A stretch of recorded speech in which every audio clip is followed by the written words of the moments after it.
Hello दोस्तों, welcome to my YouTube channel and in this video we are going to discuss about ETF। ये ETF होते क्या है, कहाँ पे ट्रेड होते हैं, ये आप उनमें पार्टिसिपेट कैसे कर सकते हो और उनसे आपको क्या क्या बेनिफिट मिल सकते हैं। तो आइए चालू करते हैं आज का वीडियो। जैसे कि मेरे म्यूचुअल फंड के वीडियो में मैंने बताया, म्यूचुअल फंड जो होता है वहाँ पे आप पैसा डालते हो। वो जो म्यूचुअल फंड वाला मैनेजर होता है, म्यूचुअल फंड मैनेजर, वो उस पैसे से बहुत सारे स्टॉक्स में वो पैसा आपका डलवाता है। वहाँ से जो गेन मिलता है वो उसका एक्सपेंस काट के और उसका जो फीस होता है वो काट के जो बेनिफिट मिलता है आपको दे देता है। तो उस तरीके से म्यूचुअल फंड काम करता है।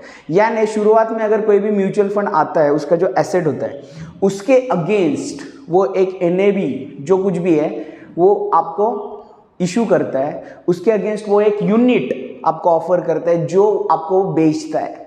आप वो यूनिट परचेस करते हो और जैसे जैसे मार्केट की मूवमेंट के हिसाब से वहाँ पे यूनिट में जो मूवमेंट आता है NAV में, यूनिट के NAV में, नेट एसेट वैल्यू में, वो रोज का रोज हर शाम को वो हाईलाइट होता है। तो उस तरीके से म्यूचुअल फंड काम करते हैं। अभी ETF जो है, ETF और म्यूचुअल फंड में एक डिफरेंस है कि ETF ऑलरेडी वो लिस्टेड होते हैं एक्सचेंज पे। यानी म्यूचुअल फंड में हम पैसा डालते हैं, फंड मैनेजर स्टॉक्स में पैसा डलवाता है, वो स्टॉक्स जैसे मूवमेंट करते हैं accordingly that movement will highlight into the NAV value, net asset value of the unit that you have purchased. लेकिन इसमें ये जो ETF होते हैं इसमें क्या होता है, इसमें ऑलरेडी ये लिस्टेड होते हैं स्टॉक एक्सचेंज पे। अभी ये ETF जो होते हैं ये नॉर्मली कुछ नहीं, क्या जो चीज़ें फिजिकल फॉर्म में नहीं है उनसे रिलेटेड होते हैं। अभी ये ETF लाता कौन है, बहुत सारी कंपनियां लाती है, जैसे रिलायंस हो गया, मोतीलाल हो गया, जिनकी एसेट मैनेजमेंट कंपनी है वो ये ETF लाती है। अभी सपोज एक म्यूचुअल फंड है तो म्यूचुअल फंड में उस म्यूचुअल फंड में बहुत सारे स्टॉक्स है। लेट अस से वो mutual fund consist of 40 stocks. तो वो म्यूचुअल फंड का एक ETF बनाता है वो asset management company, and that ETF exchange traded fund, it is trading on the exchange.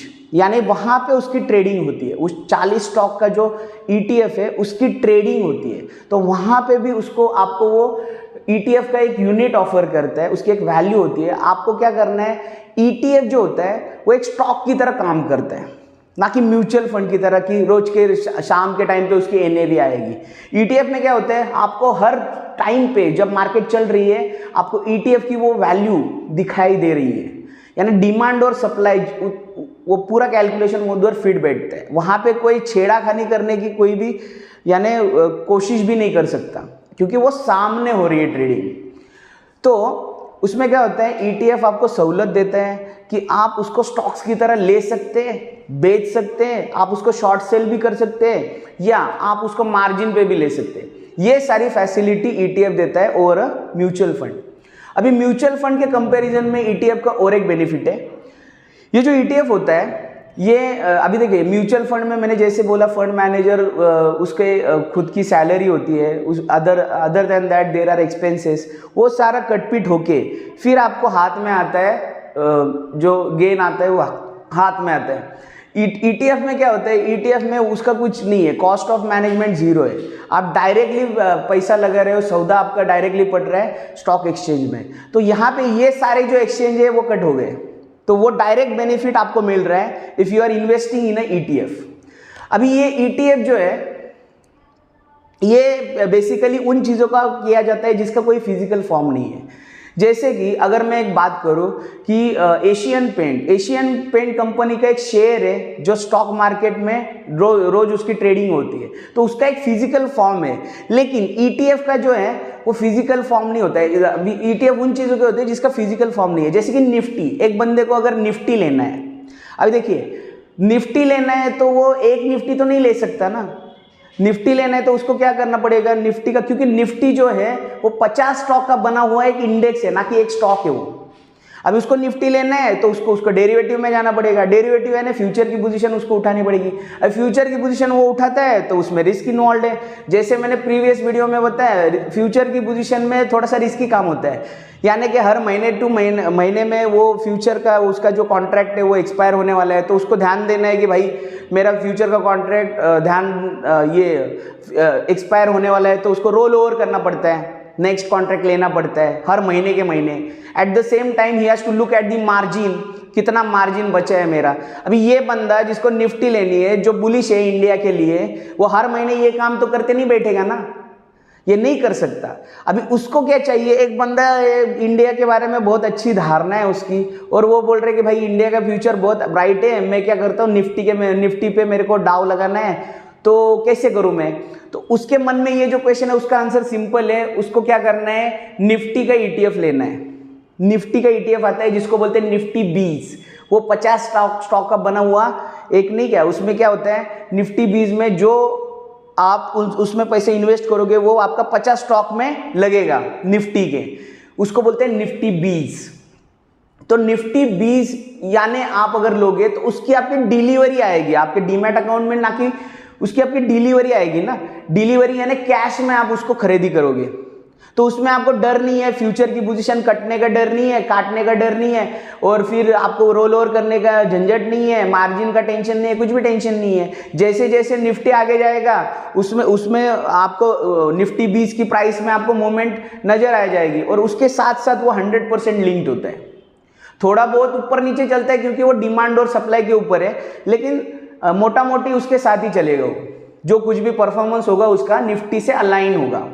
तो ये सारी बातें हमने ETF के बारे में जानी। अभी ETF जो होता है वो सबसे बढ़िया, यानी अभी देखिए अलग अलग कंपनियां अलग अलग टाइप की ETF लेके आती है। जैसे गवर्नमेंट कंपनी पिछले कई साल पहले एक ETF लेके आई थी जिसको बोलते हैं CPSE ETF। उसमें क्या है, गवर्नमेंट की नवरत्न कंपनी है उसका बना हुआ ETF था।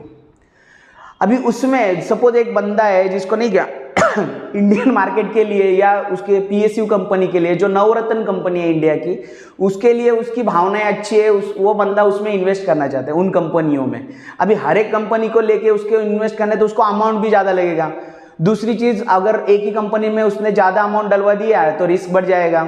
तो उससे बढ़िया क्या है, वो ETF ले ले, CPSE ETF। अभी CPSE ETF में वो पैसा डालेगा तो जैसे जैसे वो नवरत्न कंपनियां अच्छा काम करेगी, अच्छा ग्रो करेगी, उनके साथ साथ उसका जो CPSE ETF का वैल्यू वो भी बढ़ता जाएगा, उसको गेन मिलेंगे।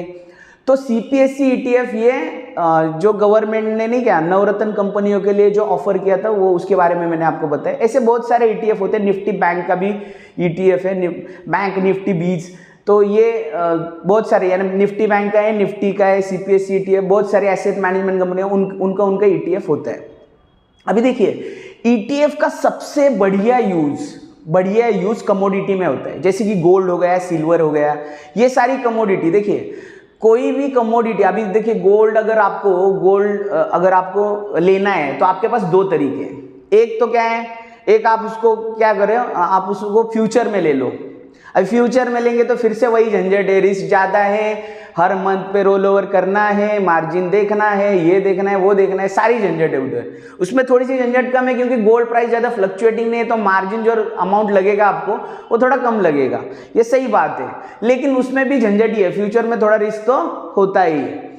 अभी दूसरा एक तरीका है, आप फिजिकली गोल्ड ले लो, सोनार के दुकान पे जाओ, उधर से फिजिकली गोल्ड उठा लो, लेकिन उसकी अपनी संभालने की दिक्कत है उसमें, यानी चोरी वोरी हो गया, कुछ भी हो गया। और उसमें क्या है, लोग क्या करते हैं, ज़्यादातर गहने बनवाए तो मेकिंग चार्जेस जो लगते हैं उसमें नहीं क्या, फिर से आपको घाटा देना पड़ता है। तो उसकी वजह आप क्या करो, गोल्ड का ETF ले लो। अगर आप गोल्ड का ETF लेके रख दोगे तो गोल्ड जैसे जैसे वो गोल्ड का ETF का जो प्राइस है वो 100% लिंक्ड है गोल्ड की प्राइस से, जो इंटरनेशनली ट्रेड हो रहे हैं। तो गोल्ड के हिसाब से, गोल्ड की प्राइस के हिसाब से वो जो मूवमेंट है आपके पोर्टफोलियो में आना चालू हो जाएगा। ETF का अगर आप गोल्ड का ETF लेते हो कोई भी, तो उसमें वो हाईलाइट हो जाएगा, तो वहां से आपको गेन मिलेगा। तो वहां पे कुछ झंझट भी नहीं है, आपके डीमैट अकाउंट में गोल्ड पड़ा है, उसको आप वो सेफ भी है, उसमें चोरी जाने का टेंशन नहीं है, उसमें कुछ भी नहीं है, फ्यूचर की पोजीशन नहीं है, आपके डीमैट अकाउंट में पड़ा है, माल पड़ा है एकदम सेफ। तो आप सेफली ये सब ये कर सकते हो। तो यहाँ पे इस वीडियो में हमने बात की कि ETF होता क्या है, म्यूचुअल फंड से और ETF यानी म्यूचुअल फंड से वो कौन कौन से यानी म्यूचुअल फंड के कंपैरिजन में उसके क्या क्या बेनिफिट है वो मैंने आपको बताया। उसके बाद कौन कौन से टाइप की ETF है, उसके बाद कमोडिटी में ETF का क्या रोल है, वो बहुत ही धांसू रोल है, वो लास्ट में मैंने आपको समझाया। नेक्स्ट वीडियो में हम डिस्कस करेंगे कि भाई कमोडिटी मार्केट होती क्या है, ये कैसे काम करती है, आप इसमें इन्वेस्टमेंट कैसे कर सकते हो और आपको बेनिफिट कैसे मिल सकता है। Thank you very much.